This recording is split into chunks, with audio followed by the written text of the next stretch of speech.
Welcome to Morning Joe with Tom, with your host, Thomas Chappell. Get ready to listen to real-life stories from inspiring leaders who have overcome incredible challenges to rise to the occasion. If you're ready to add some pep to your morning with a new outlook on leadership, then grab your cup of coffee. It's time to be inspired. Here's your host, Thomas Chappell.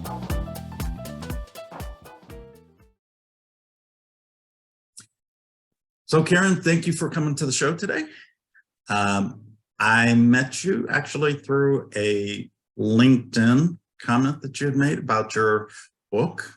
And so that all the listeners know, I actually got the book and I recommend this book for all my techie friends out there. Blockchain and Tethered AI.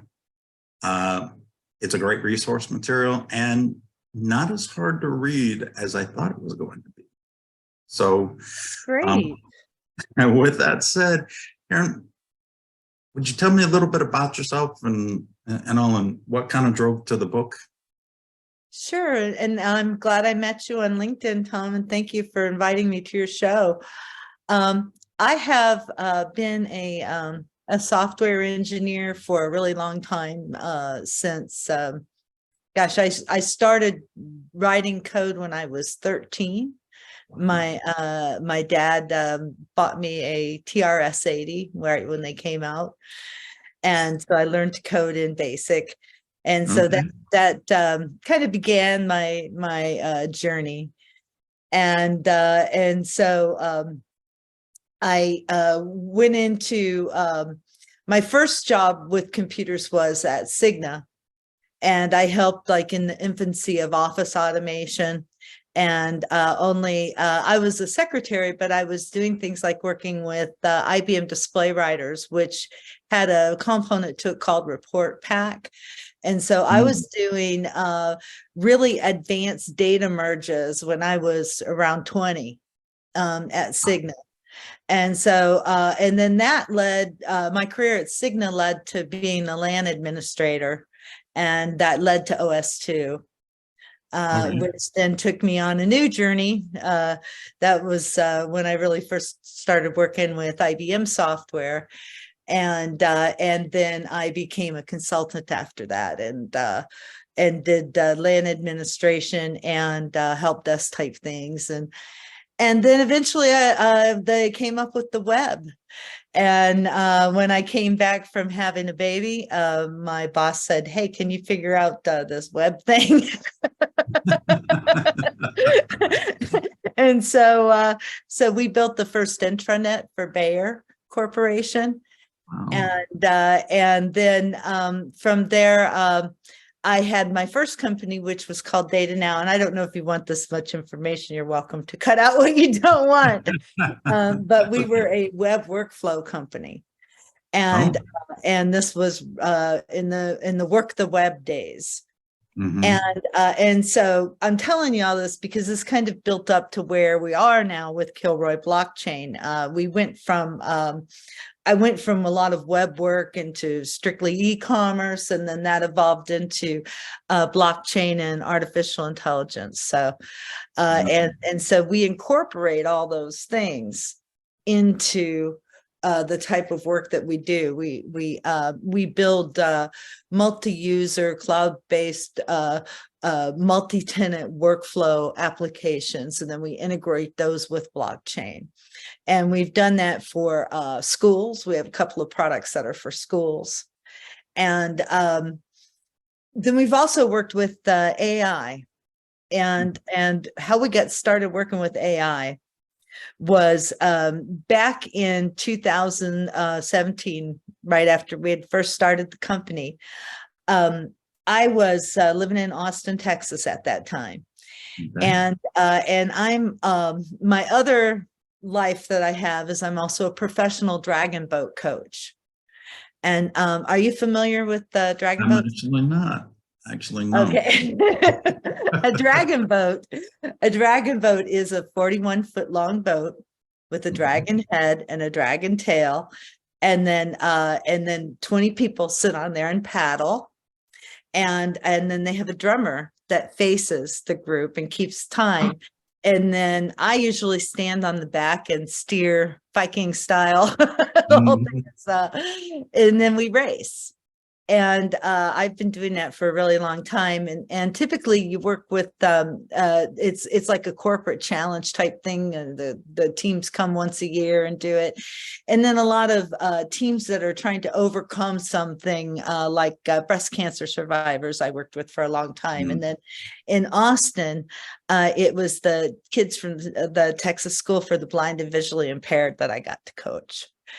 And while I was coaching them, you had asked, what brings you to do good things? Well, that, it's because it's so fulfilling. There's nothing in the world as fulfilling as helping a student who can't see, to get out and experience the water. It was just, I think I got more out of it than they did. And, but while I was spending so much time with these students, I had noticed that when they got bored, the phones and the earphones came out, just like any other teenager.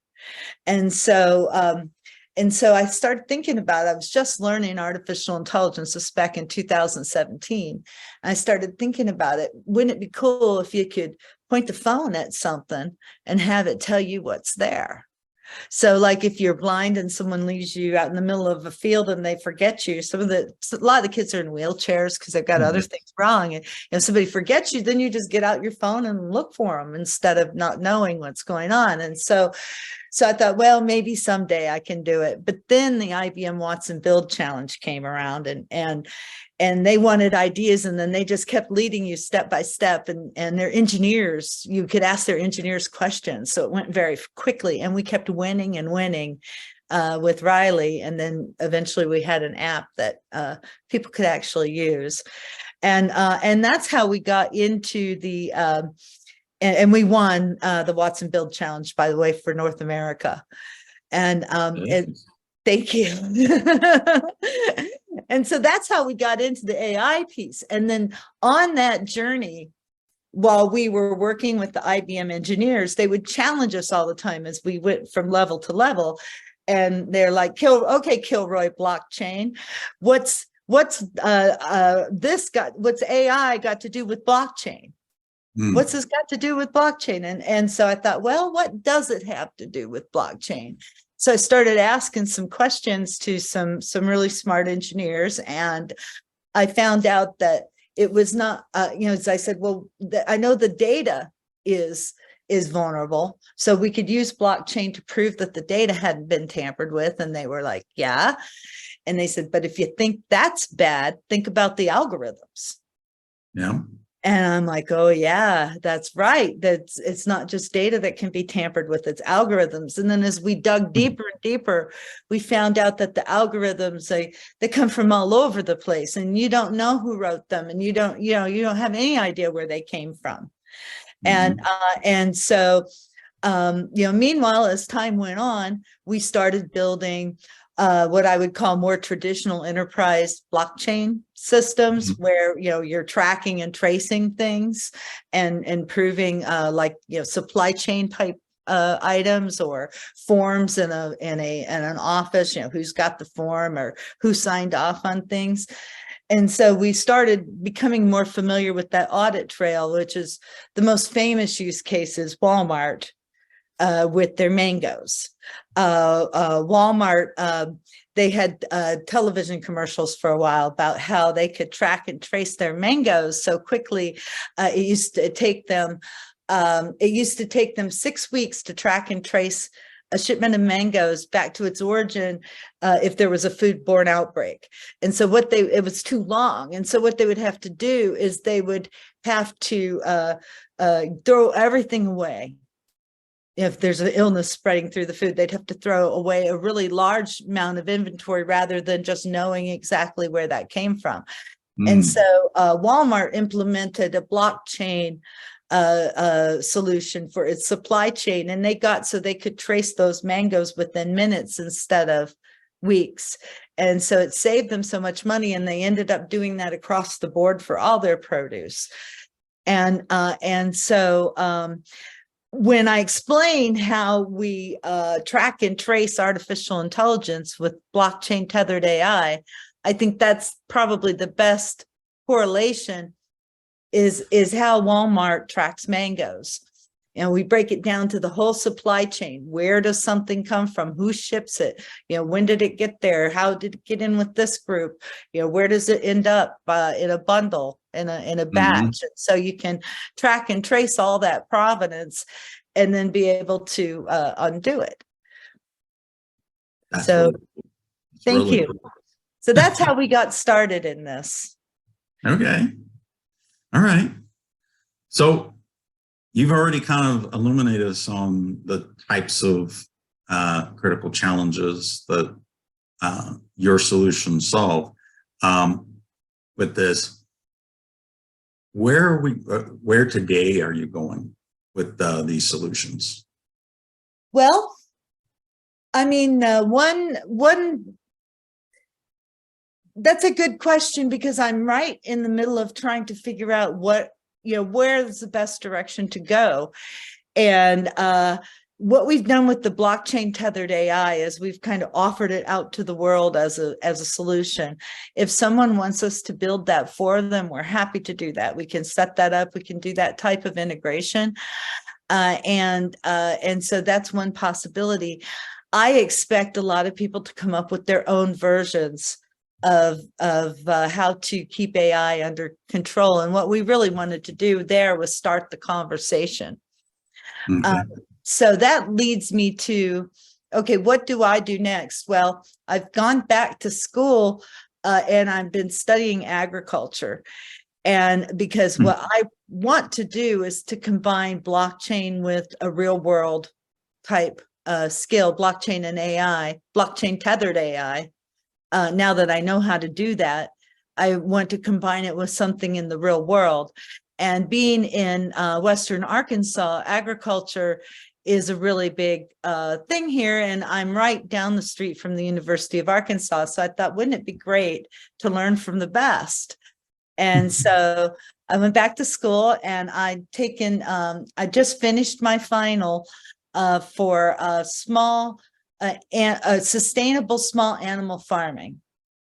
And there we've learned how to put a whole farm together and pick things that will go together. And then my farm also has robots, and I called it AIO Farms. That's great. That's great. So there is a possibility that could actually happen. And the vision for that would be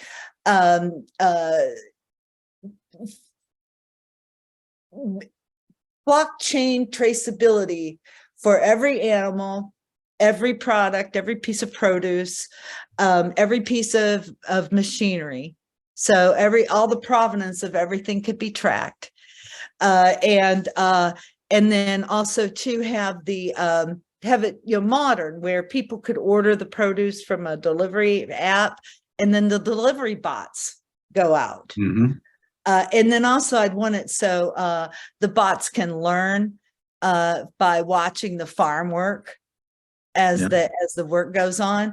And then also I want it to be a place where people can come to learn, and then be able to also add things like what if type digital twin engineering services. So let's say a farmer says, I'd really like to do this, because one of the biggest problems that farmers have, especially with family farms, which is most farms are small family farms, is if someone gets hurt or sick, there's no one to do that labor. And it's backbreaking labor on a farm, and everyone in the whole family is involved. And and then even then, it's really difficult to make enough profit that they don't have to have another job. And so what I'm hoping, my vision here, is to do a couple of things.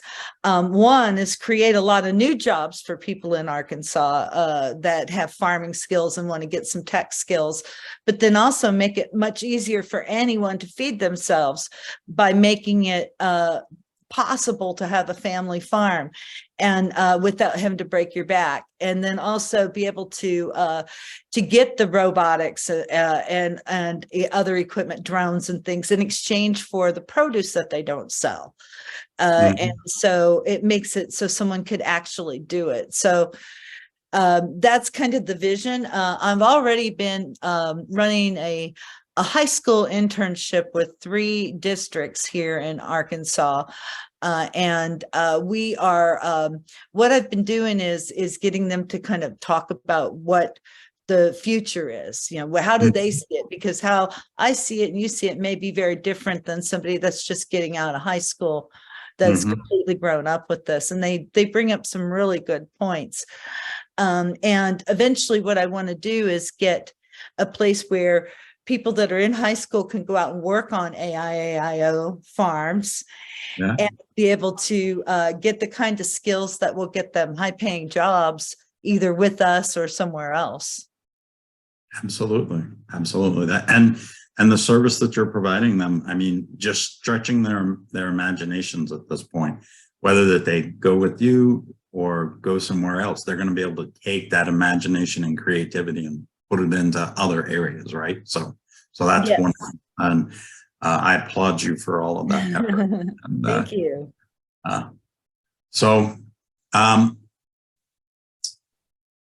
We've kind of discussed the how clients are getting the results that you work with them. Do you have any current resources or any connective ways that listeners can reconnect back with you that you would like to?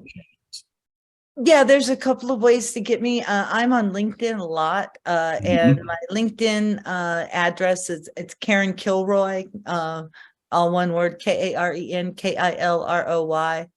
And if you find me on LinkedIn, I'll connect with you. And then also there's my book website, which is blockchaintetheredai.com. And then there's also our website for the business, which is kilroyblockchain.com. And there's a contact form at the bottom there, which is a real easy way to get a hold of me. All right, cool. So for the listeners, is there any kind of closing remarks that you would like to make before we end the podcast today? Well, just that I think that there's a lot of good opportunities in STEM and specifically in artificial intelligence for everybody, including women. I know sometimes I have felt left out of the action as a woman, and it's tough to realize that it's not like that all the time, and it's not like that everywhere, and sometimes men feel like that too. And so the thing to do is find your niche, find your group that you enjoy working with, and pretty soon it's just the gender thing is a non-issue. But I definitely encourage women to go into computers as a career. And in AI, I would say to me, it's more like it was in the old days with mainframe computers when I very first started working, and my bosses were all women. And it seems like web development had more men in it, which was a little intimidating to a lot of women. But AI seems to be at least as many women as men. And I would really encourage the women out there and the girls to go into this, because it's a rewarding career. Absolutely. And thank you very much. And I would tell you that at least from our part of the region, we're now seeing an opposite of that. So there's a lot of women in web design, web applications, things like that. I've worked at several projects where that was the case, where there was a lot of women in there contributing. And I'm just seeing a lot of diversity throughout this process nowadays. It's not just solely bound for one gender over the other at this point, but I really thank you for your time. And okay. I hope that you have a blessed day, and be highly favored. Thank you, Tom. Thank you so much for having me on your show. And have Absolutely. a great bye-bye. Thanks for listening to Morning Joe with Tom. Be sure to subscribe wherever you listen to podcasts so you don't miss an episode. See you next time for more real-life stories and inspiration on Morning Joe with Tom.